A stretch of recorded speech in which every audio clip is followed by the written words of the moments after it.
So మీరు బీసీలు అందరూ ఏకమయ్యారని చెప్తున్నారు. బీసీల నుంచి ఒక కేంద్ర మంత్రి అయ్యారు, ఒక బీసీ. ఇంకో ఆయన ఎంపీ అయ్యారు. బీసీల నాయకులు అన్ని పార్టీలలో ఉన్నారు.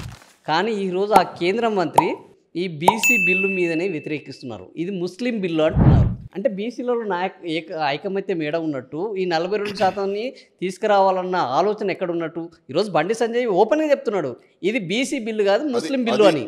దీంతో మీరు ఏకీభవిస్తారు? అది ఆయన వ్యక్తిగతమైనటువంటిది, అది పార్టీ నిర్ణయం కాదు. అసెంబ్లీలో ఏకగ్రీవంగా ఆమోదించడం దానికి పార్టీ నిర్ణయం. ఆ పార్టీ 42%కు మేము ఆమోదిస్తున్నాం అని చెప్పడం సరైన నిర్ణయం. కులగణన చేస్తున్నాం అని చెప్పడం అదొక ప్రభుత్వ నిర్ణయం, అదొక పార్టీ నిర్ణయం. వ్యక్తిగా వగలాభరణం కావచ్చు, వ్యక్తిగా బండి సంజయ్ గారు కావచ్చు, ఏదైనా మాట్లాడతారు.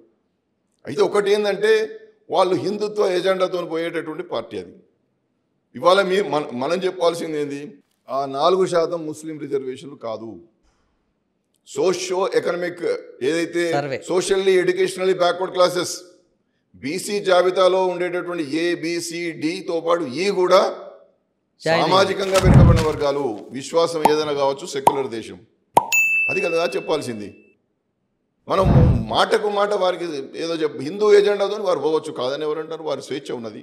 కానీ ఇవాళ రిజర్వేషన్లు ముస్లింలకు ఇవ్వడం లేదు, ముస్లిం మతానికి ఇవ్వడం లేదు, విశ్వాసంతో మనకు సంబంధం లేదు. సామాజికంగా, విద్యాపరంగా, ఉద్యోగపరంగా వెనుకబడిన వర్గాలుగా గుర్తించి ఈ గ్రూప్ కింద 4% ఇవ్వబడ్డది. సుప్రీంకోర్టు దానికి స్టే ఇచ్చింది. గుజరాత్లో ఈ విధమైన రిజర్వేషన్లు ఉన్నాయి, మహారాష్ట్రలో ఉన్నాయి, మధ్యప్రదేశ్లో ఉన్నాయి, ఉత్తరప్రదేశ్లో ఉన్నాయి. దేశంలో ఉన్నటువంటి అన్ని రాష్ట్రాల్లో కూడా ఇలాంటి రిజర్వేషన్లు కొనసాగుతున్నాయి, కర్ణాటకలో కూడా. కాబట్టి అక్కడ ముస్లింలు కానటువంటి వాళ్ళు తెలంగాణ, ఆంధ్రప్రదేశ్లో ముస్లింలు అవుతారా? ముస్లింలు కావచ్చు, విశ్వాసం కావచ్చు, కానీ అక్కడ మత ప్రాతిపదికన రిజర్వేషన్లు కానప్పుడు ఒక్క తెలంగాణలోనే, ఆంధ్రప్రదేశ్లోనే మత ప్రాతిపదికన రిజర్వేషన్లు అవుతాయా? కాబట్టి ఇది వేరే సబ్జెక్టు.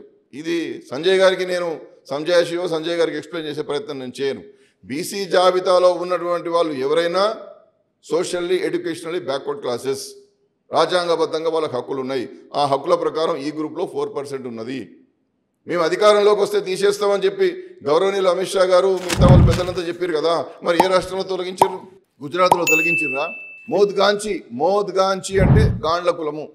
గౌరవనీయులైనటువంటి శ్రీ ప్రధానమంత్రి నరేంద్ర మోడీ గారు గాండ్ల కులము, తెలికలు, గాండ్లకు తెలిసేవాళ్ళు. మోద్గాంచి అంటే ముస్లిం కులం, ముస్లిమ్స్లో మోద్గాంచి అనేటువంటిది గుజరాత్ జాబితాలో ఉన్నది. గౌరవనీయులైన శ్రీ ప్రధానమంత్రి గారి కులమే ముస్లింలలో ఉన్నారు. మోద్గాంచి అక్కడ బీసీలు, రాజస్థాన్లో బీసీలు, హర్యానాలో బీసీలు, ఢిల్లీలో బీసీలు, ఆంధ్రప్రదేశ్లో బీసీలు, తెలంగాణలో బీసీలు. సో హిందుత్వాన్ని పాటిస్తున్న నరేంద్ర మోడీ ముస్లిం బ్యాక్గ్రౌండ్ ఉన్న వ్యక్తి. నేను అంటాను, నేను అంత పెద్ద మాట అనదలుచుకోలే. నేను ఏమంటున్నా అంటే మోద్గాంచి అనే కమ్యూనిటీ ముస్లిం జాబితాలో కూడా ఉన్నది. అంటే ముస్లింలుగా, ముస్లిం విశ్వాసంలో ఉన్నటువంటి గుజరాత్లో ఉన్నది. సో ఒక రకంగా మీరు కూడా రేవంత్ రెడ్డి మాటలతోటి ఏకీపిస్తున్నారు, కన్వర్టెడ్ బీసీ. నో, అది వేరే సబ్జెక్టు. నేను దాని గురించి మాట్లాడదలుచుకుని దాని వివరణ కూడా ఇచ్చిన. నేను మోడీ గారు ముఖ్యమంత్రి కాకముందే, ప్రధానమంత్రి కాకముందే, ఎమ్మెల్యే వార్డు మెంబర్ కాకముందే ఆయన కులం బీసీ, ఓబీసీలో ఉన్నది. ఒక ప్రధానమంత్రి గారి మీద ముఖ్యమంత్రి గారు మాట్లాడేటప్పుడు చాలా జాగ్రత్తగా మాట్లాడాలి. కన్వర్టెడ్ బీసీ ఏందండి? బ్యాక్వర్డ్ క్లాసెస్ అండి, అంత సులభంగా కనపడుతుండ్రా? నరేంద్ర మోడీ మన ప్రధానమంత్రి గారు 100కి 100 వాళ్ళు బీసీ. ఒక బీసీ నాయకుడిగా నేను గర్వంగా చెప్తాను. వాళ్ళ కులం అన్ని దేశమంతా బీసీలు. వాళ్ళు ఆయనను పట్టుకొని కన్వర్టెడ్ బీసీ అనడం ఏంది? సో ఏది పడితే అది మాట్లాడతాం. ముఖ్యమంత్రి అయితే వడపోయి చోటపోయి అని మాట్లాడుకుంటూ, కవలించుకుంటూ, ఊకపోయి దండం పెట్టద్దు, వారి యొక్క కులం మీద మాట్లాడతాను. కాబట్టి బీసీలను అంత తక్కువ చేసి మాట్లాడితే నేను ఒప్పుకోను. ప్రధానమంత్రి గారు 100కి 100% బీసీ. వారు తైలిక్ సాహు గాండ్ల కులానికి సంబంధించినటువంటి వాళ్ళు. మండల్ కమిషన్ ప్రకారం అన్ని రాష్ట్రాలలో 94 నుంచి 93 నుండి బీసీ కమిషన్ ఏర్పడిన తర్వాత గుర్తించబడినటువంటి బీసీ కులం.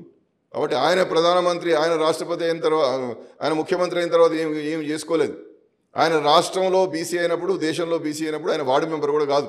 అక్కడ చబిల్ దాస్ గుప్తా అనేటువంటి కాంగ్రెస్ ముఖ్యమంత్రి ఉన్నప్పుడు మోడీ గారి కులం బీసీ అయింది.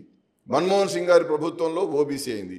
మోడీ గారు ఎక్కడున్నప్పుడు, మోడీ గారు ఉనికి ఎక్కడున్నది? ఏదో సంఘటన మంత్రికి ఉండవచ్చు, ఆర్ఎస్ఎస్లో ఉండవచ్చు.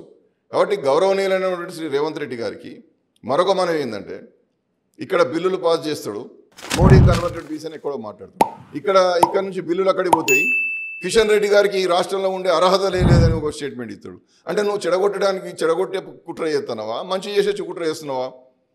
ప్రధానమంత్రి గారి సహకారం కావాలని అనేటువంటి ఆయన నువ్వు బీసీవే కాదని చెప్పి ఆయన పోయి అడుగుతావా బీసీ బిల్లు గురించి?